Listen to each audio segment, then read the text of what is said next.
بسم اللہ الرحمن الرحیم۔ السلام علیکم ورحمۃ اللہ وبرکاتہ۔ عزیز طلباء و طالبات، آج کا ہمارا ویڈیو لیکچر جماعت ناہم کی اسلامیات کی کتاب کے پہلے حصے سورہ انفال کے رکوع نمبر 5 کی آیات سے متعلق ہے۔ اس لیکچر میں ہم آیت نمبر 38 سے 42 تک پڑھیں گے۔ تو پیارے بچوں، میرے ساتھ ساتھ بکس کھولیں اور رکوع نمبر 5 نکالیں۔ آیات کا ترجمہ پڑھ لیتے ہیں، معنی ساتھ ساتھ نوٹ کرتے جائیں۔ شروع کرتے ہیں، نمبر 38 سے شروع کرتے ہیں۔ پہلے آیات کا ترجمہ پڑھ لیتے ہیں، اس کے بعد اس کا آیات کا مفہوم سمجھیں گے۔ کل کہہ دو للذین، ان لوگوں سے جنہوں نے کفروا کفر کیا، ان ینتہوا، اگر باز آ جائیں وہ، یغفر تو بخش دیا جائے گا، لہم انہیں، ما جو قد سلفا پہلے گزر چکا۔ اے پیغمبر، کفار سے کہہ دو کہ اگر وہ اپنے افعال سے باز آ جائیں تو جو ہو چکا انہیں معاف کر دیا جائے گا۔ وَإِنْ، اور اگر یعودو پھر کریں گے، فقط تو تحقیق مادت گزر چکی، سنت الاولین پہلے لوگوں کا طریقہ، اور اگر پھر وہی حرکات کرنے لگیں تو اگلے لوگوں کا جو طریق جاری ہو چکا ہے وہی ان کے حق میں برتا جائے گا۔ پیارے بچوں، اللہ تعالیٰ نے نبی پاک صلی اللہ علیہ وآلہ وسلم سے فرمایا کہ کفار سے کہہ دیں کہ اگر وہ اپنے برے افعال سے باز آ جائیں، یعنی وہ جو مسلمانوں کے خلاف کاروائیاں کرتے ہیں، مسلمانوں کے خلاف جنگیں لڑتے ہیں، اسلام دشمنی کرتے ہیں، اگر وہ اس دشمنی سے باز آ جائیں تو جو ہو چکا انہیں معاف کر دیا جائے گا، کیونکہ یہ معاف کرنا اللہ کی غالب صفت ہے۔ اللہ تعالیٰ اپنے بندوں کو معاف کرنے والا ہے، غفور الرحیم ہے۔ اگر وہ معافی مانگ لیں، توبہ اختیار کر لیں، تو انہیں معاف کر دیا جائے گا جو انہوں نے کیا اس سب کے لیے، اور اگر پھر وہی حرکات کرنے لگیں، اگر باز نہ آئیں، وہی اسلام کے خلاف منصوبہ سازی کریں، تو جو پہلے لوگوں کا طریق جاری ہو چکا وہی ان کے حق میں برتا جائے گا۔ یعنی جس طرح اللہ تعالیٰ نے پہلے لوگوں کو سزا دی، اسی طرح ان کو بھی سزا دی جائے گی۔ جس طرح پہلی نبیوں کی جو امتیں تھیں، انہوں نے نبیوں کی نافرمانی کی تو اللہ تعالیٰ نے ان پر عذاب نازل کیا، اسی طرح ان پر بھی عذاب نازل کیا جائے گا۔ آگے آیت نمبر 39، وَقَاتِلُوهُمْ، اور ان سے لڑتے رہو، حتیٰ یہاں تک کہ لا تکونا نہ رہے، فتنات فتنہ، ویکونا اور ہو جائے، دین دین، کلوہ سب للہ اللہ، فَإِنِ انتہوا بس اگر باز آ جائیں، فَإِنَّ اللَّهَ تو بے شک اللہ، بما اس سے جو یعملون وہ عمال کرتے ہیں، بصیر دیکھنے والا۔ اور ان لوگوں سے لڑتے رہو یہاں تک کہ فتنہ یعنی کفر کا فساد باقی نہ رہے، اور دین سب خدا کا ہی ہو جائے، اور اگر باز آ جائیں تو خدا ان کے کاموں کو دیکھ رہا ہے۔ جو کفار ہیں ان سے لڑنے کا حکم دیا گیا۔ اللہ تعالیٰ نے فرمایا کہ ان کفار سے اس وقت تک لڑتے رہو جب تک فتنہ باقی نہ رہے، یعنی جو کفر کا فساد ہے، جو اسلام کے خلاف وہ فساد کرتے ہیں، مسلمانوں سے لڑتے ہیں، وہ جب تک ان کا وہ فساد ختم نہ ہو جائے ان سے لڑائی کرتے رہو، اور دین جب تک خدا کا نہ ہو جائے۔ اور اگر باز آ جائیں، یعنی اگر وہ اپنے افعال سے باز آ جائیں، تو اللہ تعالیٰ دلوں سے واقف ہے، دلوں کے حال جانتا ہے، وہ معاف کرنے والی ذات ہے۔ وَإِنْ، اور اگر تولوا اور روگردانی کریں، فَاعْلَمُوا تو جان رکھو، أَنَّ اللَّهَ کہ اللہ، مولاکم تمہارا حمایتی ہے، نعم المولا خوب حمایتی، اور نعم النصیر خوب مددگار۔ اور اگر روگردانی کریں تو جان رکھو کہ خدا تمہارا حمایتی ہے، اور وہ خوب حمایتی اور خوب مددگار ہے۔ یعنی اگر وہ اللہ کے احکامات سے منہ موڑتے ہیں اور اسلام کے خلاف دشمنی پر اتر آتے ہیں تو تم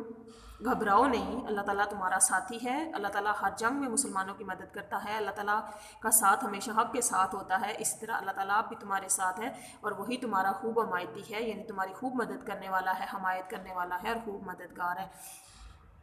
آیت نمبر 41،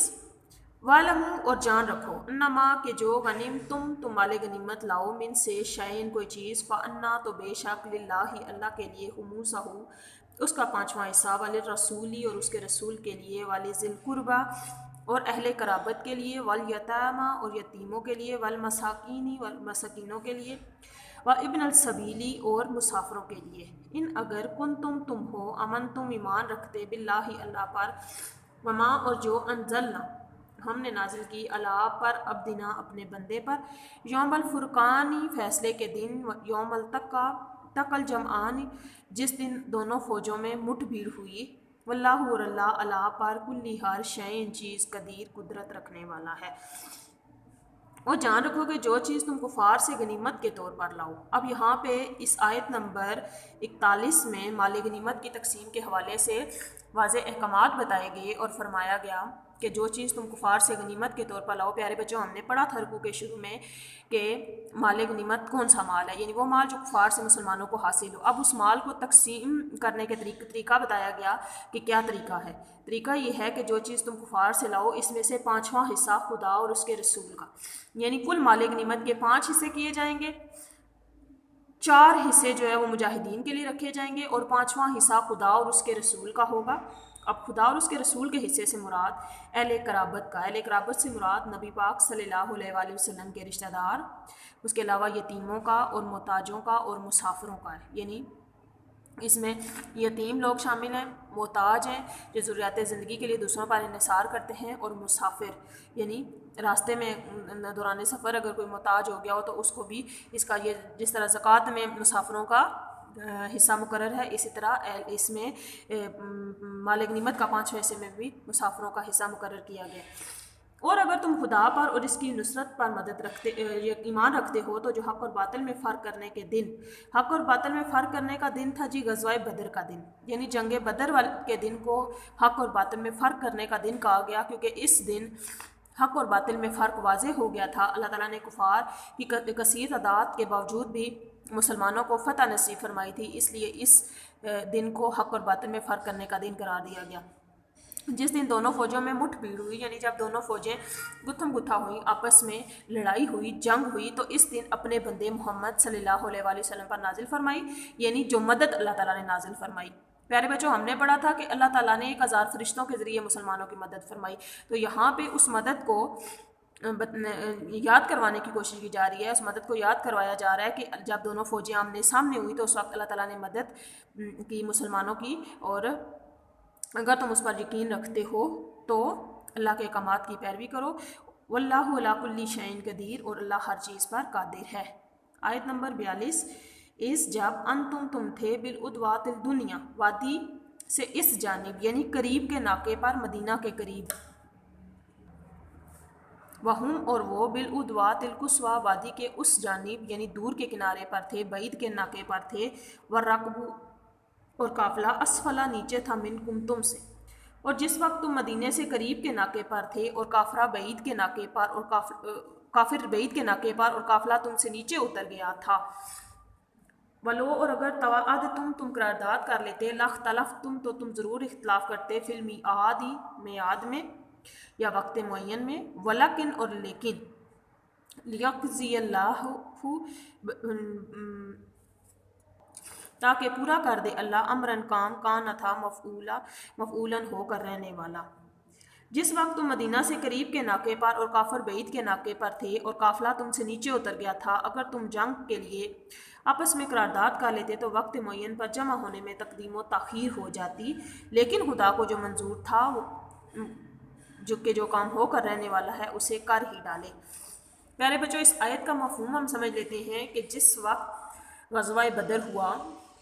تو کفار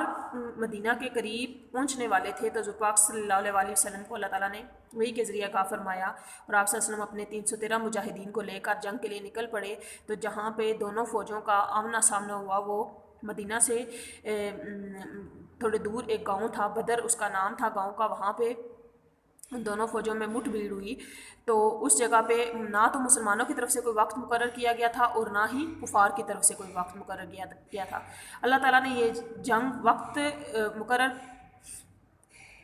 یہ جنگ اچانک کروائی، یعنی اس کے لیے کوئی وقت اور مقرر نہیں کیا گیا، اس لیے نہیں کیا گیا کہ اگر وقت مقرر کر لیتے تو یا تو مسلمان وقت پر پہنچ جاتے اور کفار نہ پہنچتے، یا کفار پہنچ جاتے اور مسلمان نہ پہنچتے، تو یہ کیا پتہ لڑائی نہ ہوتی۔ لیکن اللہ تعالیٰ کو منظور تھا کہ یہ لڑائی ضرور ہو تاکہ حق اور باطل میں فرق واقع ہو جائے، تقدیم و تاخیر ہو جاتی، یعنی یا تو تم جلدی آ جاتے یا پھر دیر ہو جاتی، تو اس طرح یہ جنگ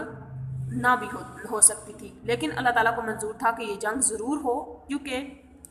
اس طرح اللہ تعالیٰ نے حق اور باطل میں فرق واضح کرنا تھا۔ اس آیت کے حصے کا مفہوم یہ ہے کہ خدا کو جو منظور تھا کہ جو کام ہو کر رہنے والا اسے کر ہی ڈالے، یعنی اللہ تعالیٰ چاہتا تھا کہ جو کام اس نے کرنا ہے وہ اسے کر ہی ڈالے۔ لیہلکا تاکہ ہلاک ہو، من ہلاکا جو ہلاک ہوا، ان بیناتی بصیرت پر، ویحیا اور زندہ رہا، میں حیا جو زندہ رہا، ان بیناتی بصیرت پر، وَإِنَّ اللَّهَ اور بے شک اللہ لَسَمِيعٌ علیم سنتا جانتا ہے۔ تاکہ جو مرے بصیرت پر یعنی حق جان پر مرے، اور جو جیتا رہے وہ بھی بصیرت پر یعنی حق پہچان کر جیتا رہے، اور کچھ شک نہیں کہ خدا سنتا جانتا ہے۔ اب یہاں پہ پیارے بچوں اس سے مراد یہ کہ جو اللہ کی راہ میں اپنی جان کا نذرانہ پیش کرے وہ بھی حق جان کر دنیا سے جائے، اور جو زندہ رہے وہ بھی حق جان کر زندہ رہے، یعنی اس یقین کے ساتھ زندہ رہے کہ اس کی زندگی حق پہ ہے اور اللہ تعالیٰ حق کے ساتھ ہے۔ جس طرح اللہ تعالیٰ نے غزوہ بدر میں حق کی جیت اور فتح کروائی، تو وہ اس بات کا ثبوت ہے کہ اللہ تعالیٰ کی مدد ہمیشہ حق کے ساتھ ہوتی ہے، اور